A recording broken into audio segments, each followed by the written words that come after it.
Greetings, dear ones. Today, I wanted to take a moment to share some thoughts that I've been having with you about this most unique of Advent seasons. Now, each week, over the next few weeks, I'd like to share a few of my thoughts on the four themes that are central to Advent: hope, peace, joy, and love. This week, we celebrate hope. The hope that comes as we prepare for the birth of the Christ child. And today, I'd like to begin by reading Psalm 122. It reads, "I was glad when they said to me, 'Let us go to the house of the Lord.' Our feet are standing within your gates, O Jerusalem. Jerusalem, built as a city that is bound firmly together. To it the tribes go up, the tribes of the Lord, as was decreed for Israel, to give thanks to the name of the Lord. For there the thrones of judgment were set up, the thrones of the house of David. Pray for the peace of Jerusalem. May they prosper who love you. Peace be within your walls and security within your towers. For the sake of my relatives and friends, I will say, peace be within you. For the sake of the house of the Lord our God, I will seek your good. Peace be within your walls and security within your towers." Walls and towers? A fortress is made up of walls and towers. A fortress meant to protect one people and to keep another people out.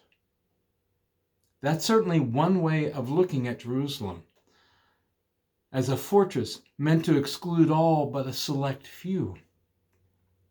But in this season, when we're celebrating that hope that comes with Emmanuel, God with us, I believe that another picture of Jerusalem is more fitting for those who are the children of God. Then I saw a new heaven and a new earth, for the first heaven and the first earth had passed away, and the sea was no more. And I saw the holy city, the new Jerusalem, coming down out of heaven from God, prepared as a bride adorned for her husband. And I heard a loud voice from the throne saying, "See, the home of God is among mortals. He will dwell with them. They will be his peoples, and God himself will be with them. He will wipe every tear from their eyes. Death will be no more. Mourning and crying and pain will be no more, for the first things have passed away." And the one who was seated on the throne said, "See, I am making all things new." My friends,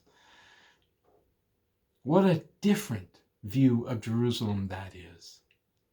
A view that doesn't take into account security, doesn't take into account walls and towers, but makes those things irrelevant.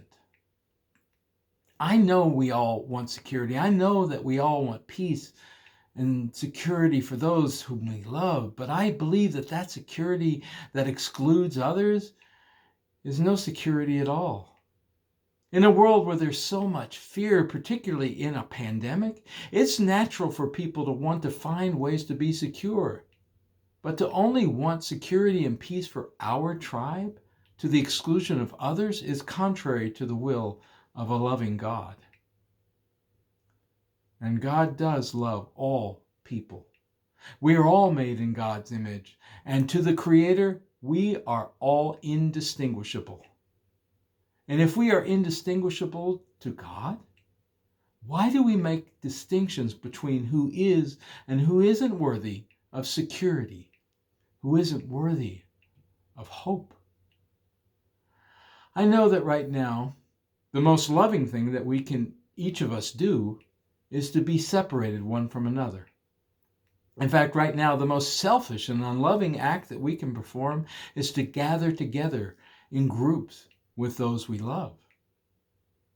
I urge you, as one who cares deeply for all of you, to listen to the words of health experts and stay home this holiday season. Find creative, safe ways to gather with those you love.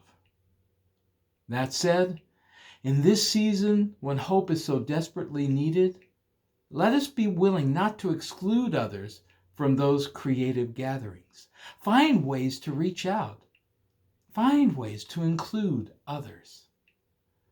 My friends, if God can tear down the walls between heaven and earth, can we not tear down the walls in our communities and in our own hearts and invite others in to be with us? My friends, this is a season of hope.